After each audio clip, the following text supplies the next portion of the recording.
मैं यहाँ पर अहमद मस्तिकान जी का रुख करना चाह रही हूँ। मस्तिकान साहब खासतौर से कह रहे हैं भाई वो तो ईरान को भी उसी रूप में सपोर्ट कर रहे हैं, सऊदी अरब को भी उसी रूप में सपोर्ट कर रहे हैं। इस दुनिया की सबसे बड़ी मिलिट्री ताकत पाकिस्तान की है, सबसे बड़ी ये कहा जाए कि न्यूक्लियर पावर पाकिस्तान की है मुस्लिम कंट्रीज में, और फिलहाल इसी वजह से ये पूरी परिस्थितियां बन रही हैं।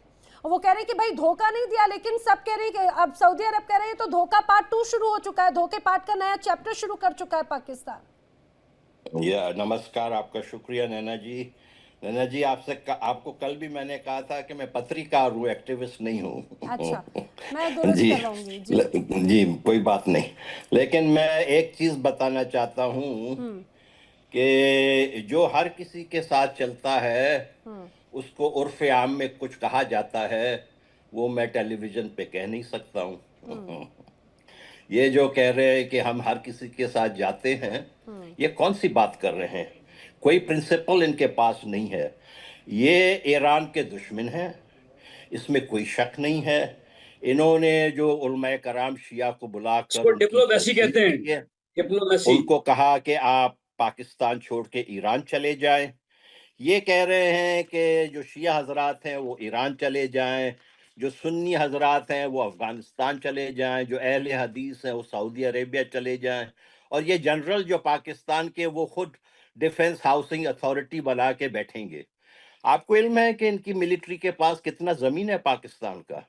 12% जमीन पाकिस्तान की फौज की डायरेक्ट या इनडायरेक्ट कंट्रोल में है। जबकि आपके यहाँ इंडिया में 0.2%, वो भी आप लोग जो हैं बहुत जरूरत के मुताबिक कुछ इस्तेमाल करते हैं। इनके मुंह देख लें। ये साहब मौसूफ यहाँ जो बैठे हुए हैं, 3 दिन पहले अपने रोलेक्स की घड़ी बता रहे थे शो के अंदर। फौजी को ये जेब देता है कि रोलेक्स की घड़ी बताए। देखें, पाकिस्तान का मुंह काला है। पाकिस्तान का मुंह जो है, जो जिन्ना मरदूद था उसने ही किया। जिन्ना मरदूद ने, आपको मालूम है, $7.5 अरब की अमेरिका से भीख मांगी थी। उसके बाद जो है, मैं आपसे बताता हूं, आज पाकिस्तान आईएमएफ के बगैर चल ही नहीं सकता है। आईएमएफ ने इनको तकरीबन दो दर्जन मर्तबा बेल आउट किया है। और मैं आपको बात बताऊं, आईएमएफ से इनके रिश्ते कब इस्तेवार हुए? जब अयूब खान ने मार्शल लॉ लगाया था अक्टूबर 1958 में। उसके 2 महीने बाद आईएमएफ से इनको पहली पहली लोन मिली थी 25 मिलियन की। जब इनको आईएमएफ से बेल आउट मिलता है तो ये ऐसे खुश होते हैं जैसे इनको ईदी मिल गई हो। हमारे बलूचिस्तान में इन्होंने कत्ले आम लगाया हुआ है। अफगानिस्तान में आपने देखा कि अपने जो है जेट लेकर वहां पर बमबारी अवाम के ऊपर कर रहे थे। ये मैं अपने शिया हजरात को और ईरान के दोस्तों से कहता हूं कि इनके ऊपर बिल्कुल एतबार ना करें। आज देखें गिलगित में क्या हुआ। गिलगित बल्तिस्तान जो है वो 90% शिया है। वहां पर हमेशा पाकिस्तान के फौज के खिलाफ नारे लगते रहे हैं कि ये जो वर्दी वाले हैं वही दहशतगर्द हैं। लेकिन गिलगित बल्तिस्तान में इसके खिलाफ नारे लगे, डायरेक्ट इसी मनहूस जनरल के खिलाफ, आसिम मुनीर के खिलाफ। इस वजह से ये इतना जो है नाराज था शियाओं के बारे में। बार-बार भाई सर, ये शियाओं जो का ये डिप्लोमेसी की जो बात करें, आपने कहा कि खासतौर से क्या यही एक वजह है शिया और सुन्नी की इस आग को या फिर इस नाराजगी को और भड़का सकता है ये एक्शन पाकिस्तान का, कि अगर वो सऊदी अरब का पक्ष लेते हैं ईरान के खिलाफ, अपने हथियारों का इस्तेमाल या मिलिट्री का एक्शन लेने की बात होती है तो? अभी देखें, एक बात यही आई है, असद अली तूर बड़े सीनियर साफी हैं पाकिस्तान के। उन्होंने कहा कि ये लोग उनको अपना जो एयर स्पेस है बलूचिस्तान का वो देने के लिए ये लोग राजी हैं। अब ये कैसे नहीं होंगे? जहां से माल इनको मिलता है उनको ये कैसे इनकार करेंगे? लॉजिकल नहीं है, कॉमन सेंस नहीं है।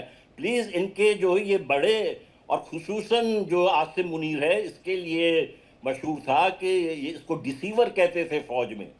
इसका नाम ही डिसीवर था। इसके लोगों ने, अपने लोगों ने, फौजियों ने इसको ये लकब दिया था कि डिसीवर है। आपको मालूम है? तो ये बिल्कुल गलत कह रहा है। इसने जिस तरीके से धमकी दी है शिया हजरात को, 5 करोड़ शिया लोग हैं पाकिस्तान में। हम बलोच शियाओं से अपील करते हैं कि इनके ऊपर बिल्कुल यकीन ना करें। ये जो हैं इजराइल और अमेरिका के चेले हैं, ये उनके कहने पे ही चलेंगे।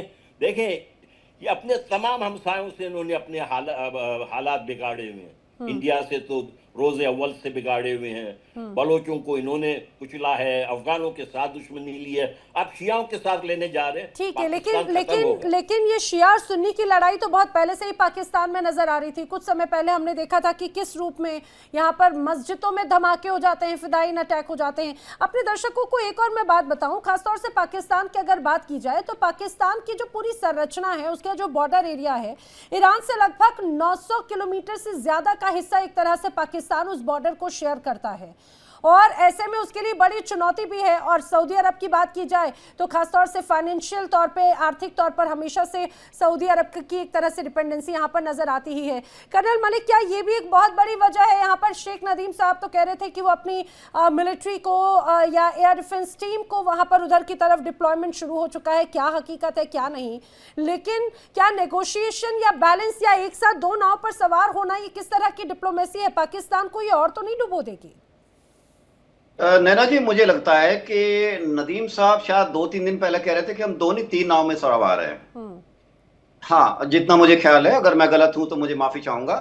लेकिन आप एक बार एक चीज बताइए, पाकिस्तान का एक ही मजबूरी है कि आपको मैं लब्बो लबाब बता देता हूं, पाकिस्तान ईरान के फीट में छुरा भोंकेगा।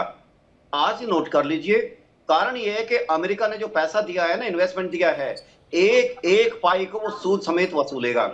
नहीं तो वो अमेरिका जो है ना, वो पाकिस्तान को आने वाले वक्त में कपड़े की तरह निचोड़ डालेगा।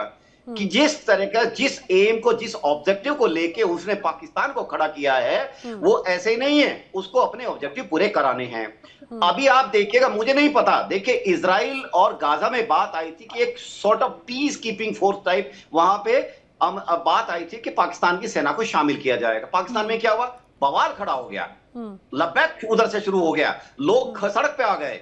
अभी देखिए, इनका जो डर है, असली डर ये है कि जैसे जैसे ये युद्ध जो ऑपरेशन है आगे बढ़ता रहेगा, ईरान भले ही अपनी पूरी ताकत के साथ, जितनी भी उसके पास माइट है, उसके साथ रिस्पॉन्ड कर रहा है। होता क्या है कि बहुत सारा बलोचिस्तान और ये ईरान का जो नीचे वाला इलाका है, साउथ वाला इलाका है, साउथ ईस्ट की तरफ, इसके अंदर जो बलोची रहते हैं वो आपस में एक ही तरह के लोग हैं, एक ही तरह से वो रखते हैं। और इनको ये डर है कि अगर यहां पर ईरान की पकड़ कमजोर होती है तो ये खित्ता जो है, ये एरिया बहुत स्ट्रेंथ के अंदर आ जाएगा और ये सारे बलोची मिलके तुम्हारे लिए बहुत बड़ा एक प्रॉब्लम खड़ा कर देंगे। वैसे भी बलूचिस्तान ने, BLA ने उनकी नाक में दम ऑलरेडी किया हुआ है। दूसरी चीज यह है कि पाकिस्तान इस टाइम थोड़ा सा इस टाइम को अवॉइड करने की कोशिश ये कर रहा है कि उसके घर के अंदर बड़ा बवाली माहौल है इस टाइम।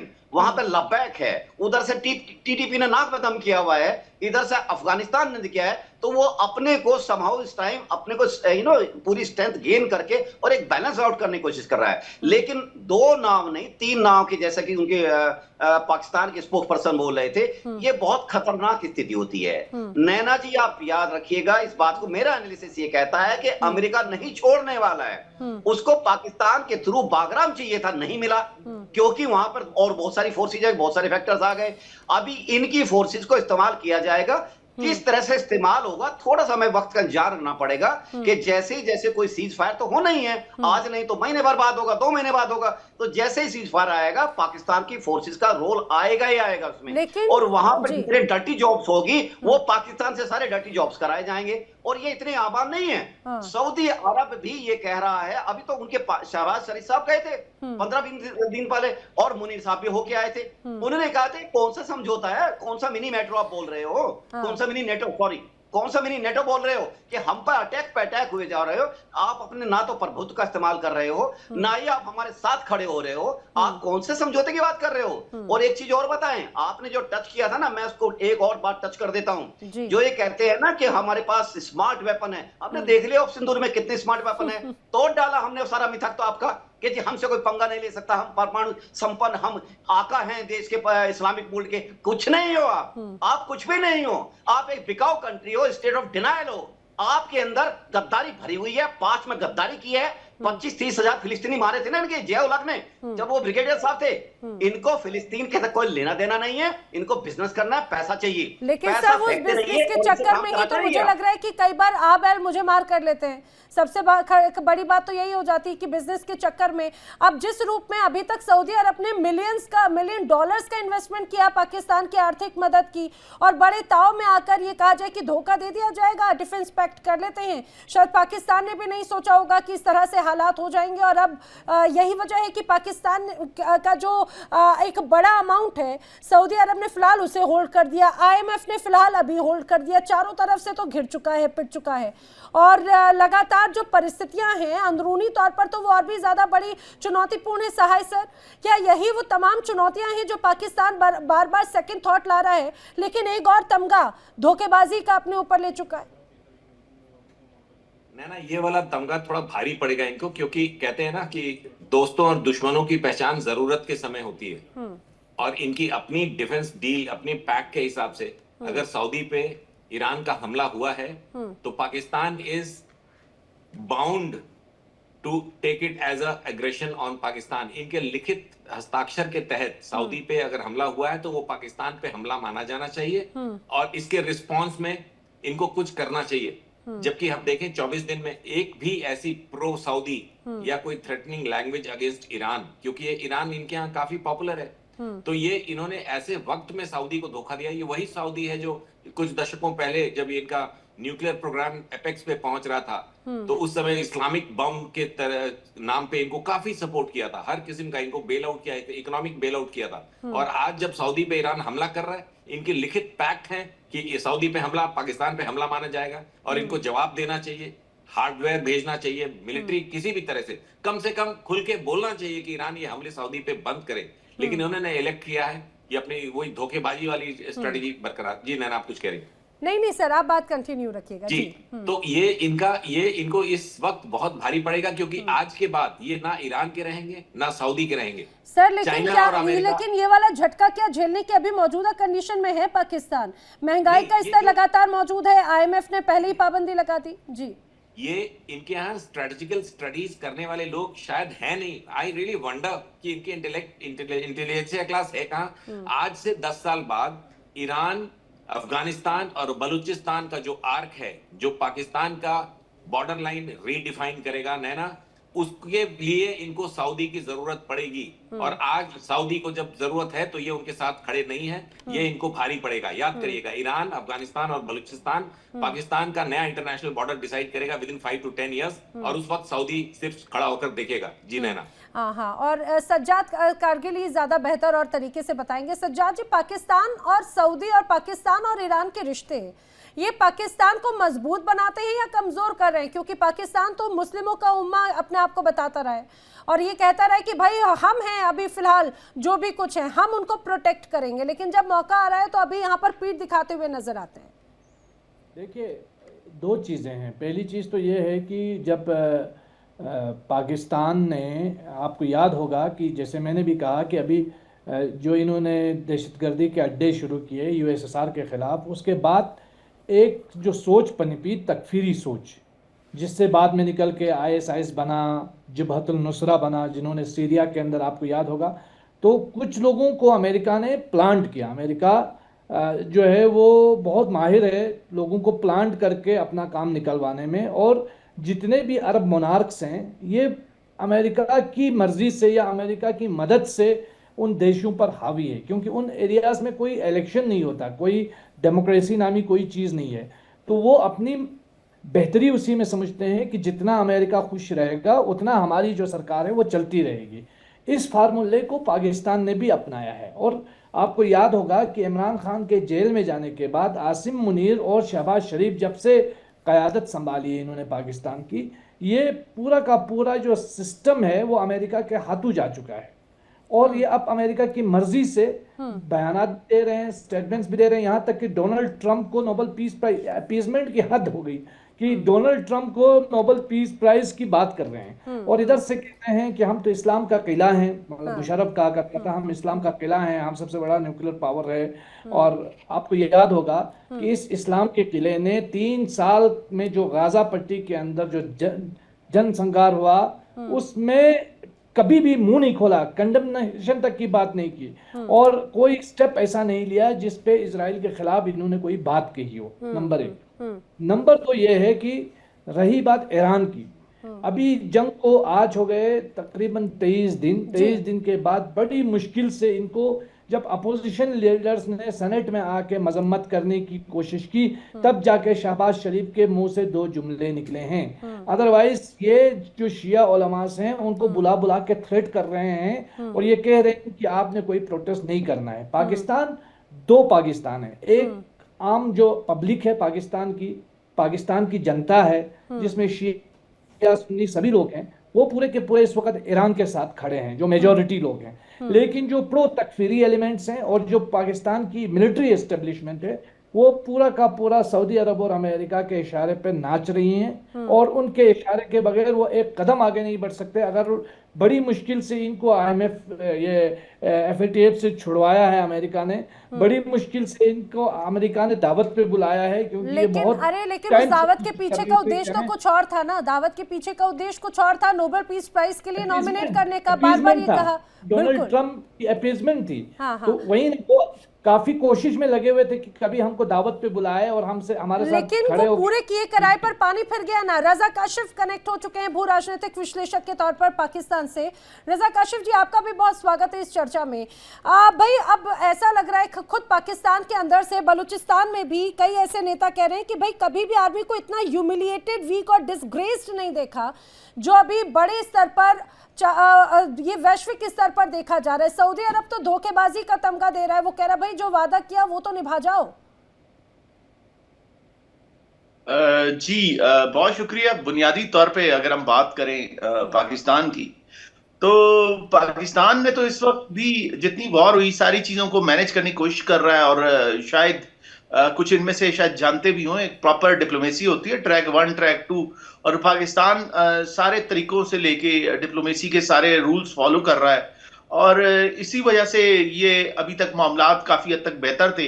लेकिन जितना पाकिस्तान कंट्रोल कर सकता है कर रहा है। कल भी मुझसे दीपक वोरा एक इंडियन टीवी पे ही पूछ रहे थे कि ये कौन सा बम है, इस्लामी है, तो भाई ये Pakistan Islamic Republic of Pakistan bomb है, और ये प्रॉपर तरीके से यूज होने के लिए, क्योंकि रिपब्लिक भी है और चीजें बड़ी बेहतर है और हम बहुत अच्छा कर रहे हैं और बहुत तरीके से सलीके से चल रहे हैं। और पाकिस्तान के इंटरनल मामला जहां तक आते हैं कि शायद शिया उलमा को कहा गया कि जी क्या मामलात हैं, तो आप बताएंगे जो सुन्नी है, बेशक मेजॉरिटी तो पाकिस्तान में सुन्नियों की है, उनकी भी जो लोगों ने कोई क्रिएट करने की कोशिश की कुछ मामलात, उनको भी बिल्कुल एक जगह। स्टेट देखे एक चीज पे टॉलरेंट नहीं करती। स्टेट इतने मुश्किल वक्त में अगर लोग आपके साथ स्टैंड नहीं लेंगे स्टेट के साथ, और एक उठेगा कहेगा हम अफगानिस्तान के साथ हैं, एक आगे कहेगा जी ईरान के साथ ये ना करें, भाई आप कौन होते हैं कहने वाले? जिनको ईरान से या अफगानिस्तान से इंटरेस्ट है वो वहां चले जाएं। अच्छा, इंडिया पाकिस्तान की जब वॉर हुई तो कौन तय करेगा?